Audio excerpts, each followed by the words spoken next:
Le président du CNT est venu chez moi ici. Il m'a dit, grand frère, avec ton absence, on a compris beaucoup de choses. On a compris que la ligne qu'on a tracée ensemble, on a tous intérêt à rester sur cette ligne. Il dit, deuxièmement, on a compris qu'on a une carapace.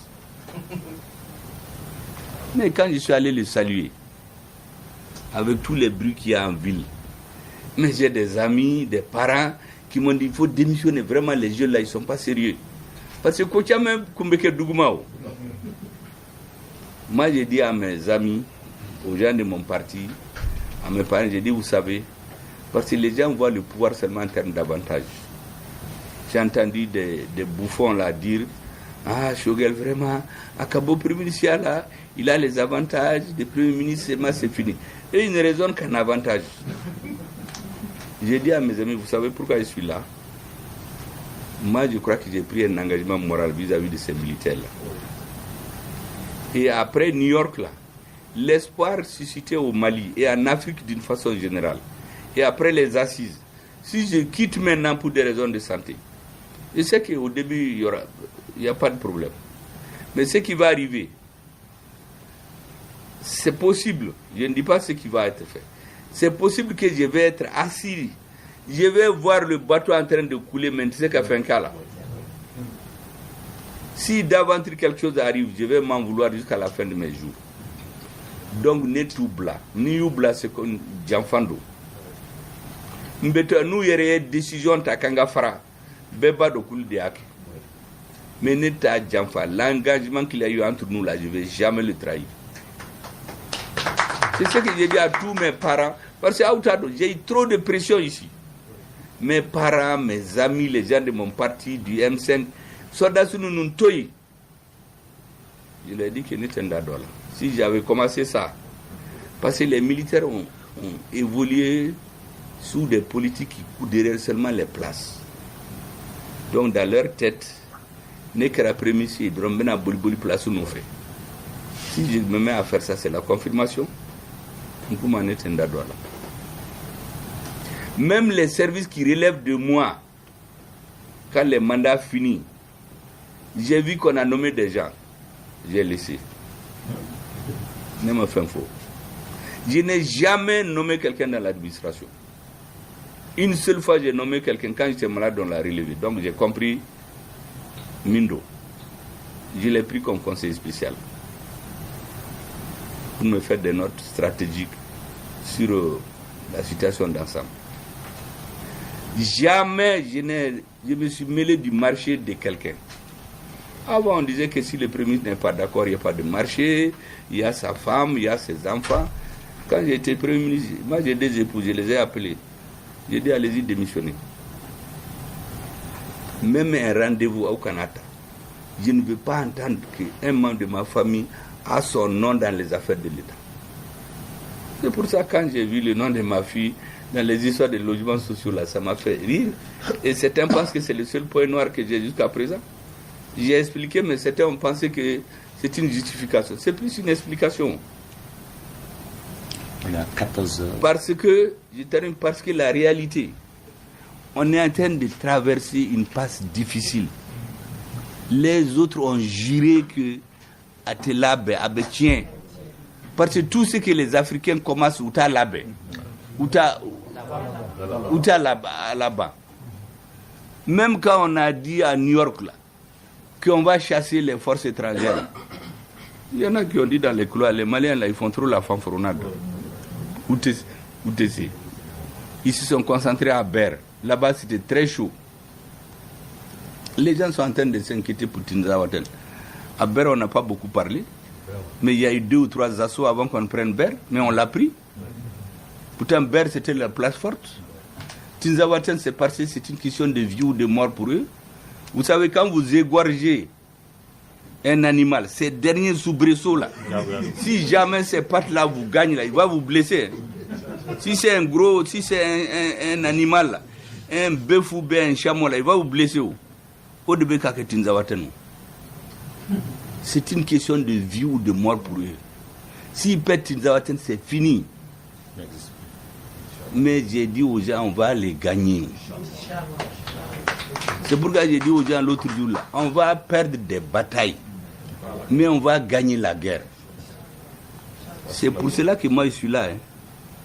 Sinon, ni les attributs du Premier ministre, il a un téléphone, on règle, il impose sa volonté au ministre. Il y a même des ministres qui pensent que le Premier ministre là même, il n'est même pas Premier ministre. Il y a des ministres qui se comportent comme ça. Et ne te fais un fouillot, parce que tu as donc.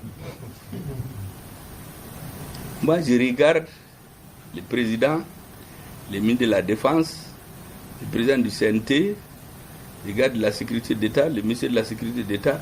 Je regarde le Mali, comment on l'a pris et où est-ce qu'on est aujourd'hui.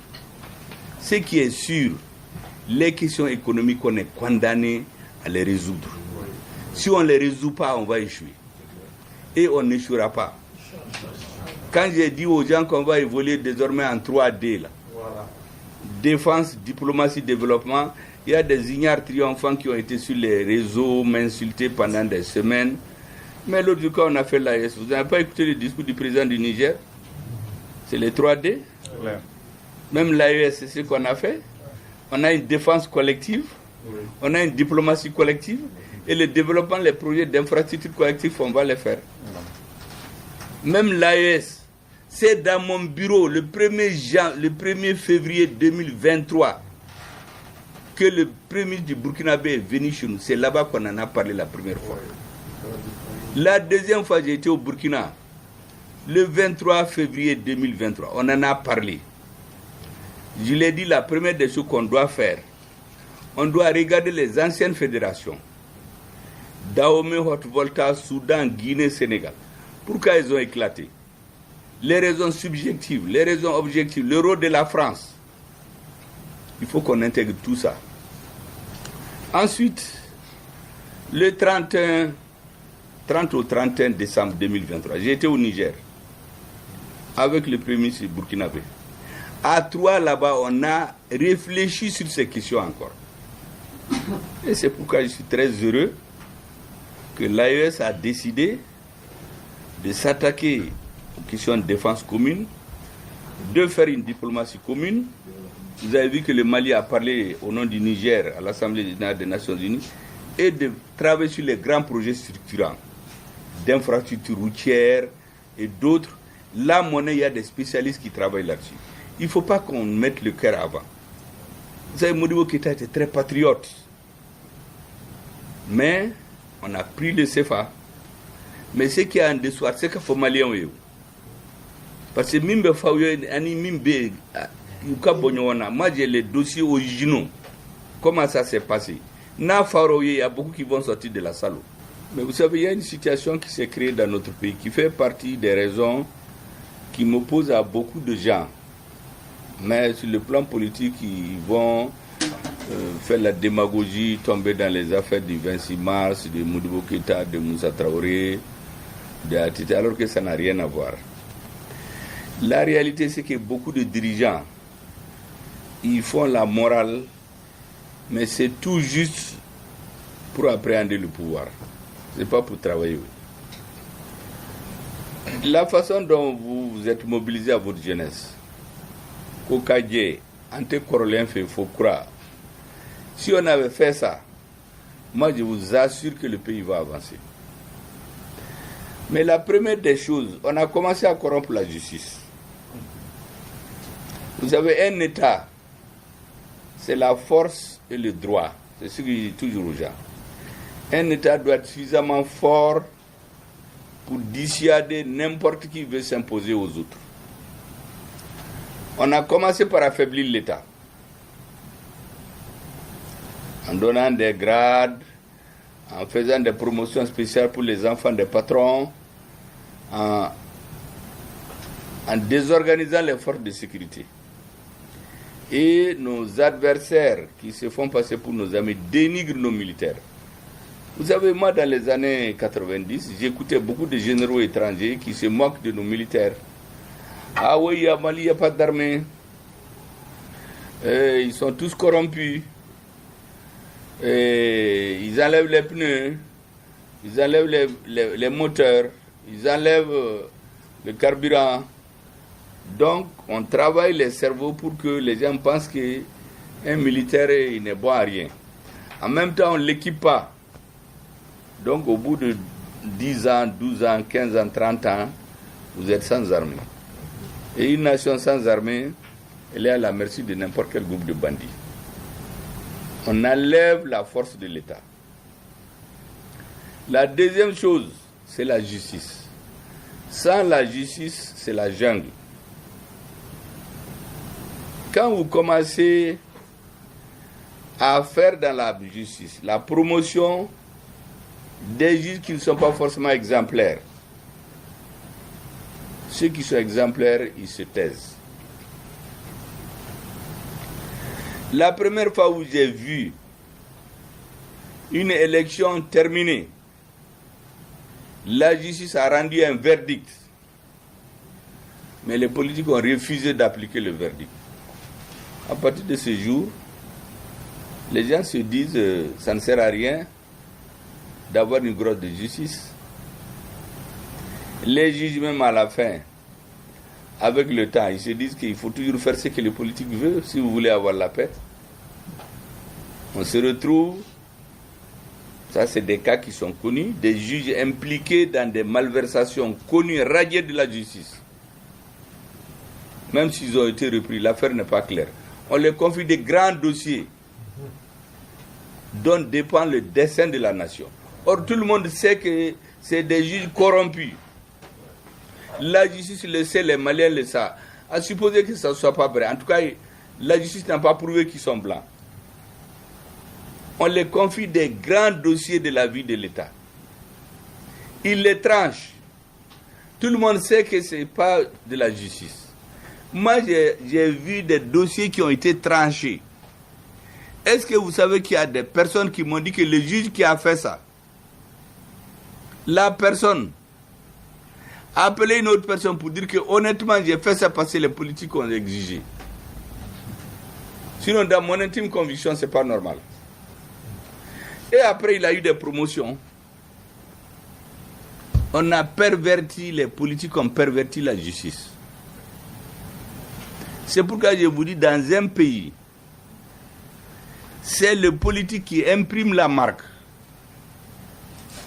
Chez nous, on dit Kamiba Nyemogo Fele. Ceux qui sont à la tête du pays, s'ils ne donnent pas l'exemple, ça ne va jamais marcher dans le pays. Mais quand je vous ai dit ici, ils mettent les gens dans l'armée, tous les hommes politiques veulent mettre leurs enfants. On crée des promotions spéciales, on distribue les grades. Alors qu'il y a des soldats qui sont sur le terrain qui se tuent. Ils font 10, 15, 20 ans, ils n'avancent pas. Donc à la fin, les gens se disent qu'il vaut mieux avoir des relations que de travailler. La même chose dans la justice. Quand vous avez un dossier, vous savez, quand un juge rend un verdict, les citoyens ceux qui perdent ne sont jamais contents. Mais quand c'est juste là, les gens sont mécontents, mais ils se taisent. Mais quand c'est injuste, les gens vont garder jusqu'à la fin de leur jour. Ils ne vont jamais respecter l'institution ni la personne. Et quand la justice rend un verdict, parce que des hommes politiques ou des partis politiques ont intérêt, ils refusent l'application du dossier de justice. Le juge se dit à la vie, ça ne sert à rien de juger suivant son intime conviction. Si parallèlement on voit une personne de très mauvaise moralité, qui rend des verdicts douteux, qui reçoit des promotions, ça devient un exemple. C'est la même chose dans l'armée. Vous êtes étudiant, vous savez qu'on a supprimé la première partie du bac au Mali. Vous savez pourquoi? Qui sait pourquoi? Vous ne savez pas? Ce n'est aucune recommandation pédagogique. Avant toutes les réformes dans les écoles, c'est le résultat des séminaires, c'est les enseignants qui disent ce qu'il faut faire. Mais là, c'est quoi? C'est des démagogues qui ont dit, oui, l'argent qu'on payait aux enseignants était peu. Si je prends le pouvoir, je vais doubler. Il prend le pouvoir, il se rend compte qu'il n'y a pas d'argent. Donc la solution qu'il trouve, c'est de sacrifier l'école malienne. Il supprime le bac, un bac, pour avoir à payer moins d'argent. et on double l'argent de l'autre. D'un seul bac. C'est comme ça qu'on est arrivé au deuxième.